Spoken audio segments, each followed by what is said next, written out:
आप मुझे ये बताएँ क्योंकि कुछ दिनों पहले ही आपने एक विथड्रॉ वाली बात करी थी कि मैं धर्म को उससे हट रही हूँ, बड़ा विवाद हुआ, कई चैनल ने बढ़ा-चढ़ाकर बता दिया।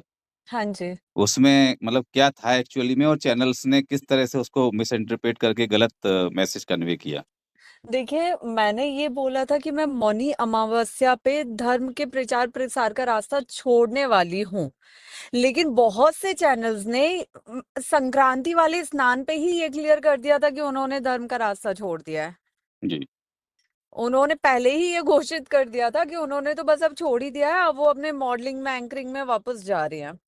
तो ये एक लोगों को भ्रमित किया गया है। दूसरी चीज़ जो मैंने खुद बोला था कि मैं मौनी अमावस्या पे छोड़ने वाली हूँ, वो भी मैंने मौनी अमावस्या पे जब प्रयागराज में स्नान किया संगम तट पे, तब मैंने मीडिया और सोशल मीडिया के माध्यम से ये बात रखी कि जो मैंने वीडियो पोस्ट किया था छोड़ने वाली बात को लेके, उसके बाद 5-6 दिनों में जो मुझे पूरे देश भर से नारी शक्ति का, युवा वर्ग का, संतों का साथ मिला है, उसके बाद अब मैं धर्म का प्रचार का जो रास्ता है वो और 4 गुनी स्पीड से करूँगी, उस गति से जी, करूँगी।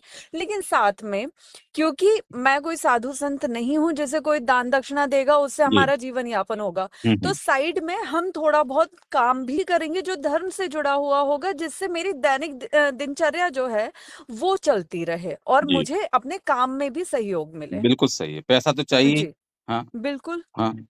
और सही बात है आपको कोई डोनेशन भी नहीं आ रहा है बाकी कथावाचकों की तरह। तो हुँ, देखिए, मैं कोई साधु संत नहीं हूँ, मैं कोई सन्यासी नहीं हूँ, मैं कथावाचक नहीं बनी हूँ, मैं ज्योतिषाचार्य नहीं हूँ, तो मुझे कोई देगा तो क्यों देगा ना? हुँ। बस उतना मुद्दा था उसको मीडिया ने बढ़ा-चढ़ाकर बता दिया। जी, जी, जी। हुँ। बाकी आप ये धर्म बात का है। रास्ता कभी नहीं छोड़ेंगी। नहीं, देखिए, बहुत से लोगों ने तो बहुत से मीडिया चैनल्स ने ये तक बोल दिया था कि वो धर्म को छोड़ के जा रही है। हुँ, अरे, मैं खुशनसीब हूँ कि इस धर्म में मेरा जन्म हुआ है और मैं तो चाहूँगी कि मेरा हर जन्म इस धर्म में हो। तो ये बात कहना कि वो धर्म छोड़ के जा रही है, ये बहुत गलत एक भ्रम फैलाया जा रहा था। तो ऐसे मीडिया को क्या नसीहत देंगी आप? क्या ऐसे मीडिया को मैं यही नसीहत दूँगी कि मीडिया एक वो आज की डेट में वो हथियार भी हम बोल सकते हैं, वो प्लेटफ़ॉर्म भी बोल सकते हैं जो समाज में एक बहुत बड़े लेवल पे काम कर रही है और लोगों को एक दिशा दिखाने की कोशिश भी करती है। हम उनसे उम्मीद रखते हैं कि वो सच को सामने रखें। ठीक है, मसाला लगाने की ज़रूरत होती है, लेकिन फिर भी हम सच की उम्मीद मीडिया से रखते हैं और ये बहुत ज़्यादा ज़रूरी है और ये कहीं न कहीं अब खोता जा रहा है। मीडिया अपना विश्वसनीयता खो रही है। बिल्कुल। ठीक है, तो ये तो एक आपका ये विषय हो गया। दूसरा अभी आपने जो यूजीसी को लेकर भी क्योंकि हाँ कल भी जी। मेरी इसी पर बात हुई थी आपसे जी, जी, जी। और बाद में आपने वीडियो भी डाल दिया, वो देख लिया। जी। तो ये यूजीसी का कैसे विचार आया आपका कि भई यूजीसी के विरोध में उतरना है? देखिए, सबसे पहले लोगों को ये समझने की ज़रूरत है, जो अन्य वर्ग के लोग हैं, उन्हें ये समझने की ज़रूरत है कि सामान्य कैटेगरी वाले जो है ना, वो ना तो सरकार का विरोध कर रहे हैं, ना ही अन्य जाति का हम विरोध कर रहे हैं। हम सिर्फ़ उस यूजीसी एक्ट का विरोध कर रहे हैं, जिससे भविष्य में सामान्य वर्ग के बच्चों को खतरा होगा। हम तो पढ़ लिख के निकल चुके हैं, हमको कोई खतरा नहीं है। लेकिन हमारी आने वाली जो पीढ़ी होगी वो जब पढ़ने जाएगी, आप सोचिए कि सामान्य वर्ग के लिए अभी जितने भी आपके मार्क्स को लेके हो, नंबर्स को लेके है, कटआउट को लेके है, जितनी चीजें हैं वो कितनी बदल गई। अभी जो 13-14 तारीख को नए नियम भी कुछ आए हैं, हुँ, जिसमें हुँ। सामान्य वर्ग को लेके मुझे लगता है 90 का जो अंक दिया है, वो वहीं पे एक वर्ग ऐसा है जिसको -40 पे भी आप नीट पास पीजी करवा रहे हाँ, हैं, नीट पीजी में हुआ है है। ना? तो आप ये सोचिए कि हमारे भविष्य वाले जो डॉक्टर रहेंगे, वो फेल होके भी डॉक्टर बन रहे हैं। क्या हम उनसे अपनी सर्जरी करवाएँगे? और करवाएँगे तो हम हमें ये भी नहीं पता कि हम ज़िंदा वापस निकल के आएँगे कि नहीं आएँगे। बहुत प्रैक्टिकल बात मैं बोल रही हूँ। हाँ। तो आप कम से कम योग्यता के आधार पे चीजों को रखिए ना। हाँ। कोई जाति बुरी नहीं है, लेकिन अब इस एक्ट से जो जातियों के बीच मतभेद उत्पन्न हो रहा है, वो अब समाज को बहुत गलत दिशा में, बहुत विकराल रूप में लेके जाएगा। और इससे अभी सामान्य वर्ग में क्या होगा कि अभी जो पहले 1919 में रोलेट एक्ट आया था, हुँ। वही एक तरह से ये हो रहा है कि ना सुनवाई होगी, ना दलील होगी, ना कोई साक्ष्य की बात होगी, कुछ नहीं होगी। सीधा अगर किसी ने झूठा केस बना दिया, उठाओ सामने वाले को, उसको सजा दे दो, और बाद में वो अगर झूठा केस निकलता भी है तो जिसने झूठा केस किया है उस पर कोई कार्यवाही ही नहीं होगी। तो ऐसे हुँ। तो सामान्य वर्ग के बच्चों की जिंदगी आप पूरी मतलब बहुत ज्यादा दयनीय कर देंगे। वो घुट घुट के मरने पे। और इससे बच्चों का आप सोचिए, जब स्टूडेंट लेवल का जो बच्चा होता है, जो स्टूडेंट है, उसका मन कितना कोमल होता है। वो अपने हुँ। पासिंग मार्क्स को लेके, नंबर्स को लेके, पढ़ाई को लेके कितना ज्यादा स्ट्रेस में रहता है। जी, और ऐसे में इन चीजों का सामने आना, मतलब इससे तो आत्महत्या भी बहुत बढ़ जाएंगे बच्चों के। बिल्कुल। बहुत बड़ी बात कह दी आपने कि इससे बच्चे जब परेशान होंगे ऐसे एक्ट से तो आत्महत्या भी करेंगे। अच्छा, बिल्कुल। बाकी और इसमें जी, तो जातियों में और भेदभाव बढ़ेगा, लोगों के बीच में एक द्वेष की भावना बढ़ेगी, ऐसा नहीं लग रहा आपको? कि बिल्कुल लोग कह रहे हैं बढ़ेगी, सामाजिक बहुत एक। ज्यादा बढ़ेगी। हुँ। अभी मैंने किसी का कोई वीडियो देखा है, कोई नेता ही थी, उन्होंने बोला कि भाई इतने सालों तक हम पे अत्याचार हुए हैं, तो अब उनको भी भुगतना होगा, ऐसा वैसा। कौन से अत्याचार हुए हैं भाई? किसने क्या कर दिया? कौन सा ऐसा शोषण कर दिया जिसके आप मन में इतना जहर लेके बैठे हो? और हुँ। ये जो इतने समय से आरक्षण चला आ रहा है, आप अगर भीमराव अंबेडकर जी को मानते हैं, हम सब उनको मानते हैं, उन्हीं का बनाया संविधान इस देश में चल रहा है, सारी जी, चीजें जी, हो रही हैं।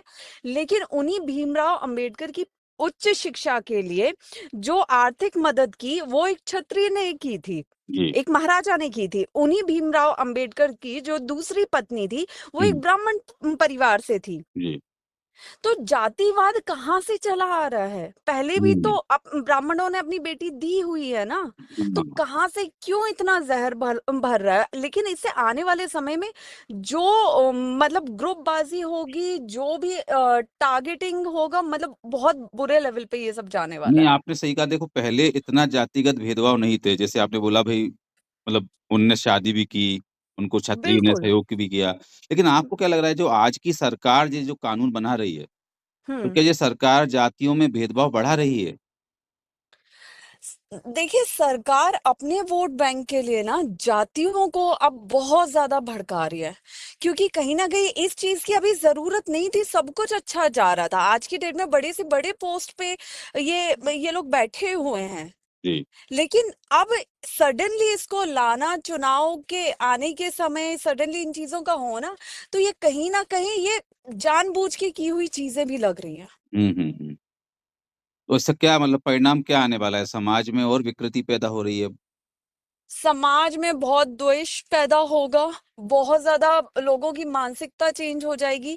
सामान्य वर्ग के बच्चों में एक डर रहेगा पूरे समय कि हुँ। अगर हमने किसी से, मतलब किसी ने हमसे कुछ बोला, हमने उसे ना चाहते हुए भी अगर मना कर दिया कि भाई ये काम हमको नहीं करना है, हुँ। अगर प्यार से भी मना किया, तो भी सामने वाला कोई भी झूठे केस में फंसा सकता है ना। बिल्कुल, एक आखिरी सवाल कि आज का युवा जो है सामान्य वर्ग का, हम्म। उसको क्या संदेश है आपका? मतलब वो कैसे फाइट करे अब इस सिचुएशन में? देखिए, मैं यही बोलूंगी और यही मेरे दिमाग में चल रहा है कि जब अंग्रेज इस देश में आए ना, तब भी हमारे देश के जो हमारे दादा पूर्वज थे, उन्होंने अंग्रेजों के खिलाफ क्रांति की लड़ाई लड़ी थी। और वो क्रांति की लड़ाई ऐसी नहीं थी कि सिर्फ आगजनी हो रही है या फिर रोष हो रहा है, हुँ, नहीं। हुँ। हमने शांति की लड़ाई भी लड़ी, हमने शांति से अपनी बात भी रखी और बात भी मनवाई है। जो गलत था, हुँ। गलत के खिलाफ हमने आवाज भी उठाई है। तो आज हम गर्व से बोल सकते हैं कि हाँ, हम उनके पूर्वज हैं। और आज अगर हमने आवाज नहीं उठाई, हमारे ये युवा पीढ़ी ने आवाज नहीं उठाई, तो हम आने वाली पीढ़ी को क्या जवाब देंगे? तो अपना अधिकार अब हमें मांगना होगा, अपनी आवाज अब हमें रखनी होगी, और एकता का परिचय अब हमें देना होगा। पूरे सवर्ण को एक होना होगा। बिल्कुल, बिल्कुल। जी। और यदि सरकार वापस नहीं लेती है, तो आगे हाँ। आपका क्या स्टेप है? आगे और कितना आंदोलन आपका रहेगा जारी? नहीं, अगर मैंने एक पोस्ट अभी डाला है कि 48 घंटे में अगर सरकार इसको वापस नहीं लेती है तो उसके बाद विरोध पे हम सब उतरेंगे। ठीक। किस तरह का विरोध रहेगा? ये मैं आपको बताऊंगी। ओके। मतलब जी। Not in words, in action, but in yes. Action. Okay, yes. Okay. चलिए हर्षा जी, शुभकामनाएँ आपको। ऐसे यूथ बहुत आइकॉन बहुत बने रहें। धन्यवाद। बहुत बहुत धन्यवाद चल सर।